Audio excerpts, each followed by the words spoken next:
Hi, this is Randy Finney with the right side of the chart, and today is Sunday, June 26, 2016. I poured through the charts this weekend and wanted to, this will be the first of at least a couple videos I do in the next day or two here. Try to break these down into relatively small sizes, just focus on one or two things at a time.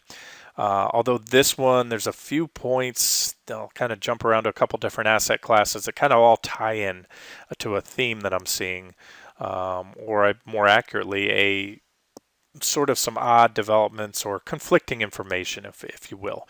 Let me just get into the charts and I'll explain that.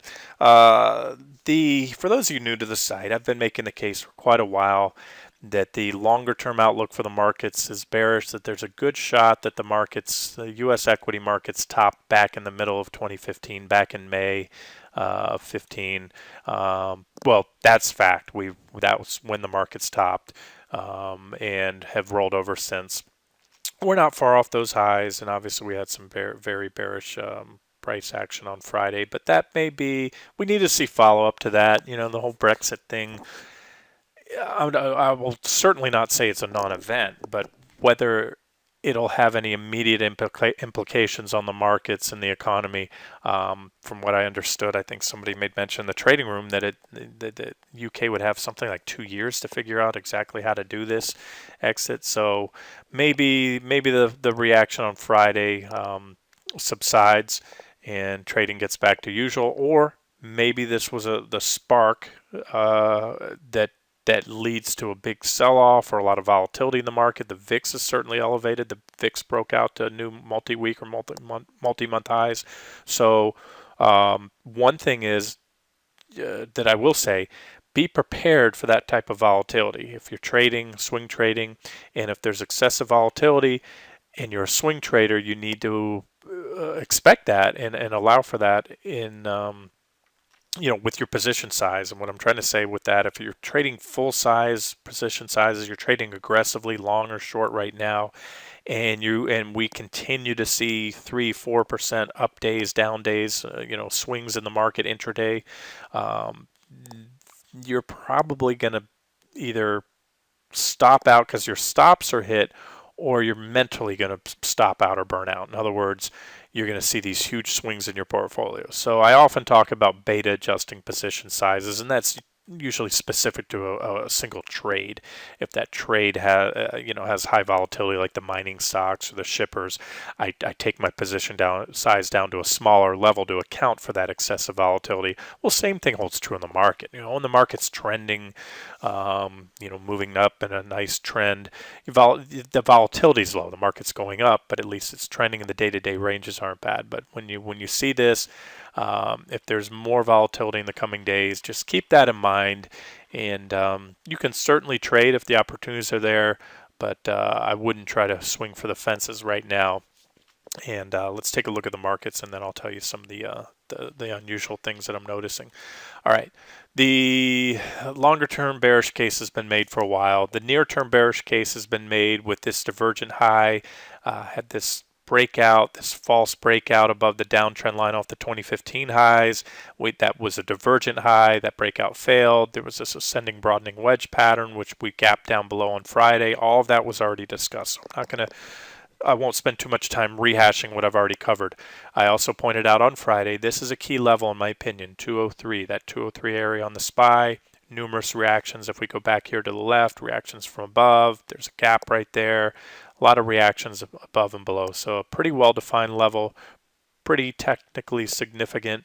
But we closed just above it on Friday. So we need to see that level go to help firm up the bearish case. Because who knows, maybe the whole Brexit thing, undoubtedly, a lot of people, especially institutions, were caught off guard. As I mentioned, at least 2 or 3 times I mentioned, one of those was in the comment section to Schooner under that post labeled last week, Brexit, the Great Diversion, where I stated that I think it's reasonable to assume that the market has put in full faith that the polls have priced in a Remain vote, and if so, that would leave very little, if any, room for an upside surprise rally, meaning so if the vote would have been stay, I think it would have been at best, status quo, the markets hang in there, and more than likely sell the news vote.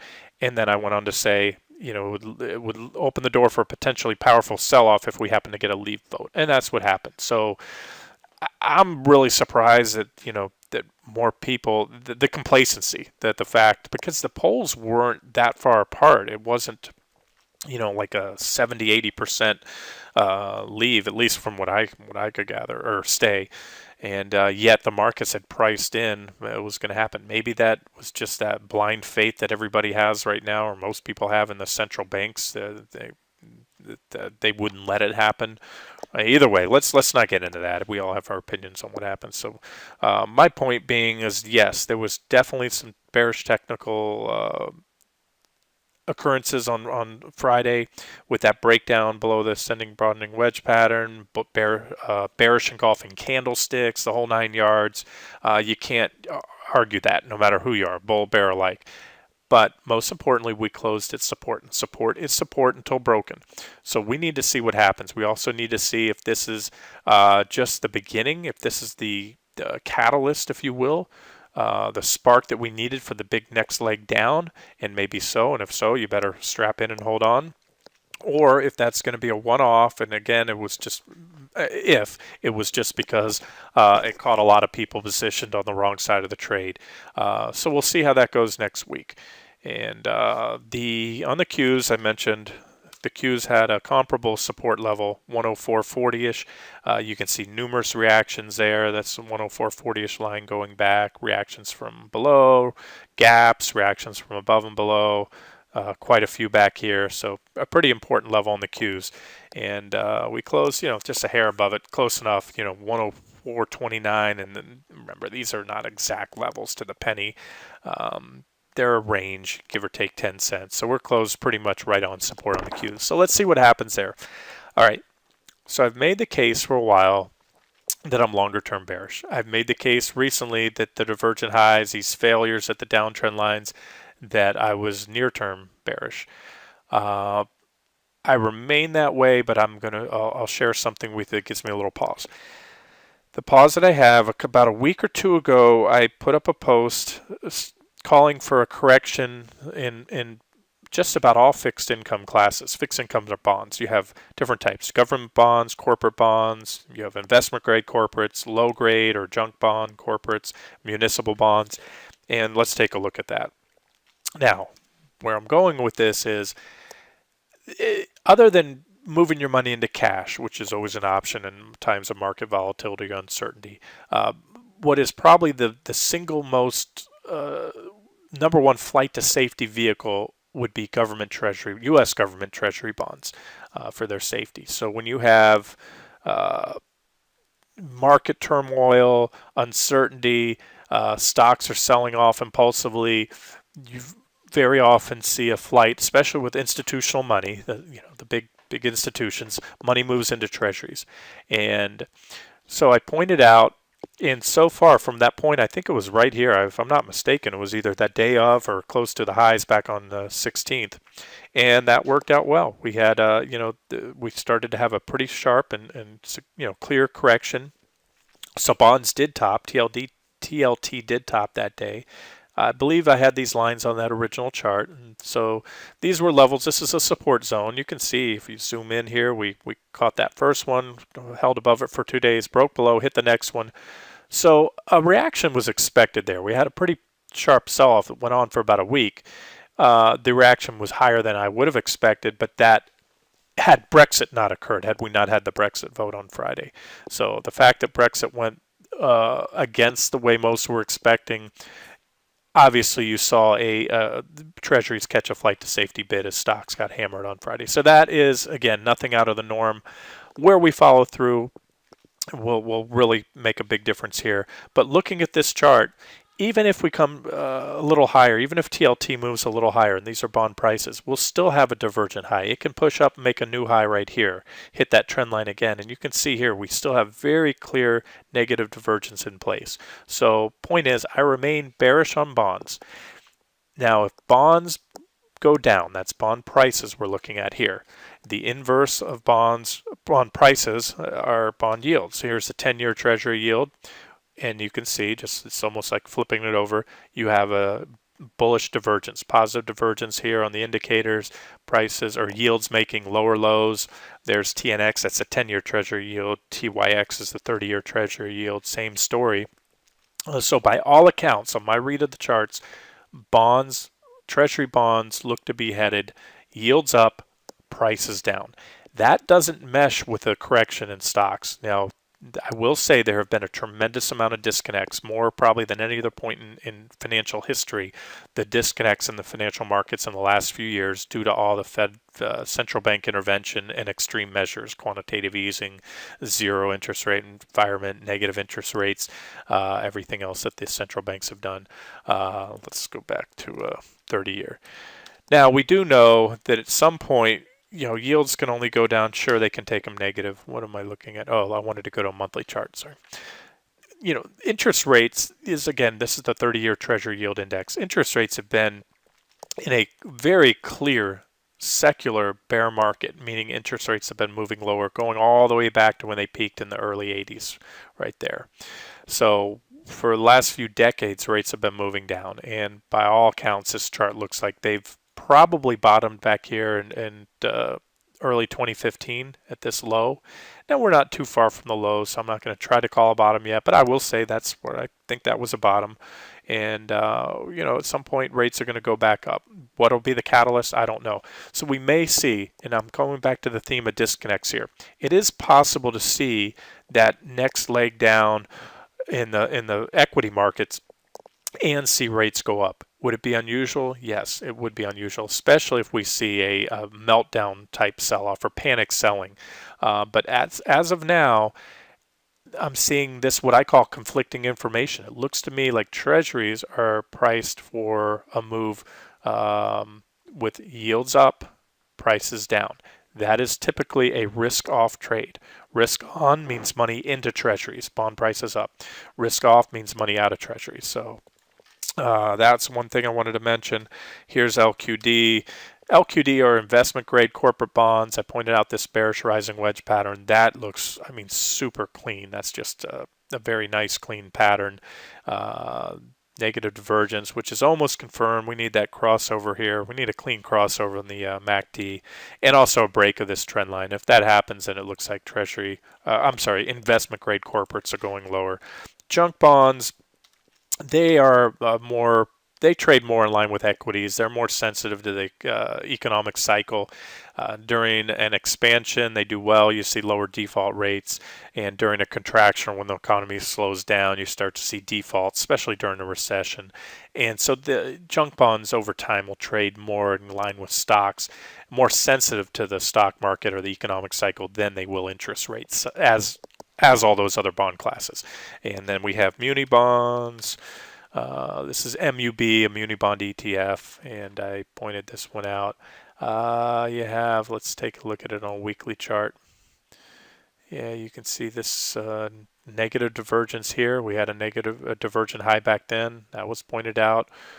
Munis fell. The divergence has played out. We have even more powerful, longer standing divergences this time around as we break out to this high. I should draw a line there. That's really a divergent high you can see there. So, over time, I expect muni bonds, and this is muni bond prices, to fall. That means rates up.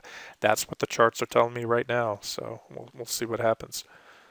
And just to jump back to that daily chart, we had this divergent. This is where I posted them the other day. I had this minor uptrend line here. We broke down. You can see the sell-off started going good, but Brexit happened. So we had a flight to safety, and that flight to safety carried over to municipal bonds as well. But it still looks to me like this may be a one-off, and we may continue that downtrend. In fact, if you really extend that line, it's just basically a back test. That's all it is. You can see that pretty clear back test of the downtrend line. So we'll probably continue lower next week in muni bonds.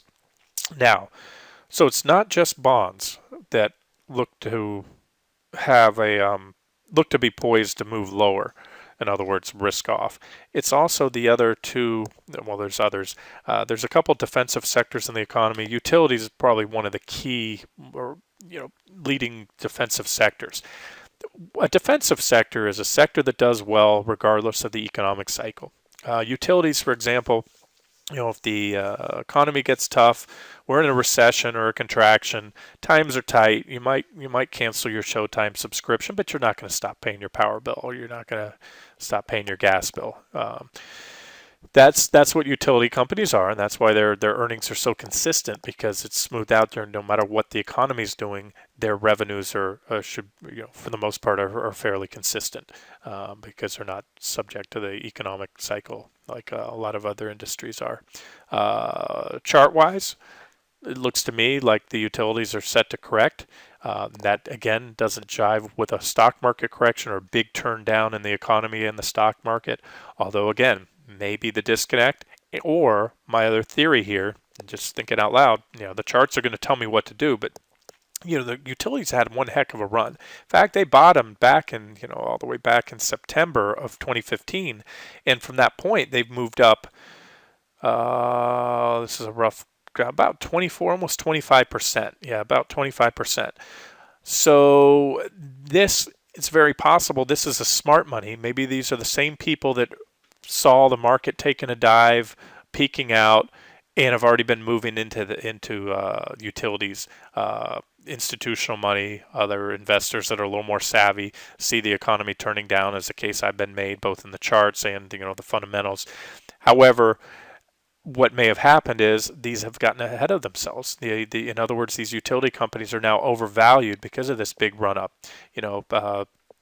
They can only sustain, well, P ratios can go to whatever they need to go to. Actually, I can't say, there's not any ceiling or limit. But right now the charts are at least predicting a pullback in utilities. We had this minor uptrend line break right here. On this uptrend line, we have this divergent high, pretty clear divergent high put in recently.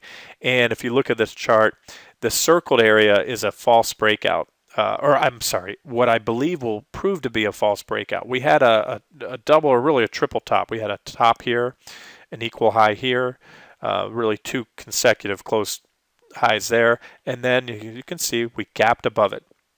We gapped above support. This is beautiful technical analysis, this chart. It's how prices should behave. You have tap, tap, tap, there's a resistance level, and then a gap up right above it, and we've held. So right now, this looks like all these candlesticks are so far what could prove to be an island cluster top, a lot like the Facebook short that we recently entered. Facebook had an island cluster top where you have a series of candlesticks that gap above any other prior points. And if we do gap down below this level, let's see, that line is at 49, call it 49.80. Well, 49.78 where the line is. Maybe give it a few pennies down on the downside, 49.75.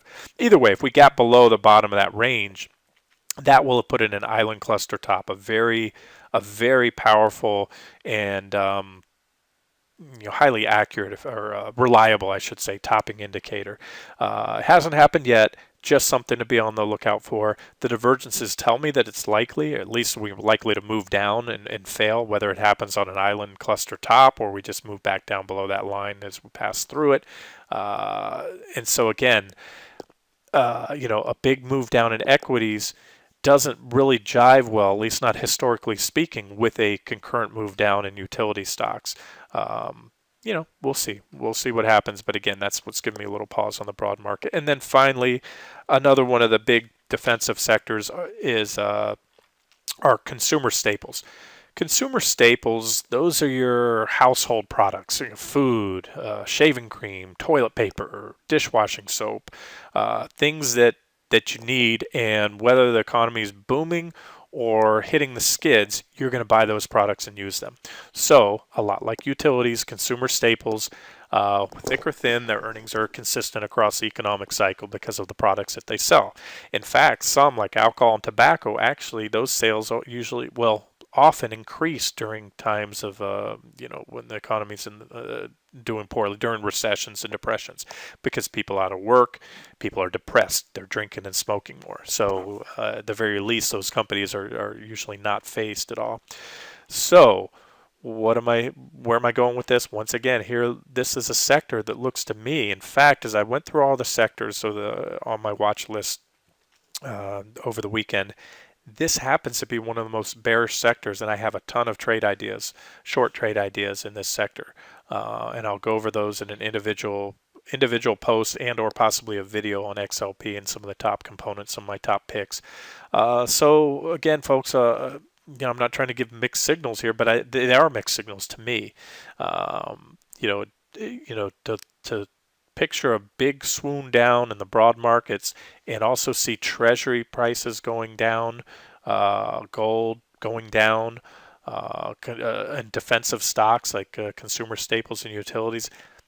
It is possible, again, because of all the distortions in the market, and more importantly, like I said, maybe it's the fact that these things are just so darn overvalued. This has been I think the recovery in the market was part of the natural business cycle, but the Fed definitely juiced this market up. There's no denying that. And here's a weekly chart of XLP. These divergent highs, all these prior divergent highs led to corrections, such as this one. I think that was about 7 or 8%. That might have been a 10% correction there on that following that divergent high. There was a divergent high here with a pretty nice correction. And now we have this uptrend line. So this was our primary bull market uptrend line, the orange trend line. You can see consumer staples broke down, back tested, came in for another high level back test. That's put in strong negative divergence on the weekly chart, and now we have this uptrend line. This is what I call a minor uptrend line, or this rising wedge pattern. I fully expect that to break down, and again, this is one of my favorite sectors on the short side. What's also nice about this, and I'll get to this in the separate video, is I have a lot of trade ideas coming up in which they're high probability trade ideas, and they're also I'll use a word. I'm gonna put a lot of focus on the trade ideas going forward, especially if the market, if things don't feel right, because I'm seeing those conflicting signals. We're gonna go to some trade ideas where we'll try to hit a lot of singles and doubles instead of the home runs like we're always going for in Nugget and biotechs and in shipping stocks. We had, goodness, this year more 20, 30, 40% gains and you can count on both hands. And those are great, and I love to do those. But in the consumer staples, the volatility is lower, the beta is lower. So we might have some trades with single digit gains, 7, 8, 9%, maybe some in the low double digits. But what's nice about those, these are the type of companies, rarely are you going to get caught on the wrong side of a gap that's 10, 20% against your position, or a violent move like you have in the miners. I know a lot of you, and believe me, I've had some phenomenal trades on the miners this year, and I've also had some horrible trades. The miners have been tough, and they move so fast. So either way, I wanted to let you know those are coming, and I'll talk on XLP in a different video and make the case. But it just, again, doesn't mesh well with the fact that another big 10, 20, 30% drop in the broad markets, and yet it looks like these defensive stocks and the risk on assets or risk off assets, treasuries and things like that, are poised to also drop. So we'll follow up. Let's see what happens this week in the broad market, and I'll follow up after this video with some individual trade ideas. This has been Randy Finney with Right Side of the Chart. Hope you enjoyed it.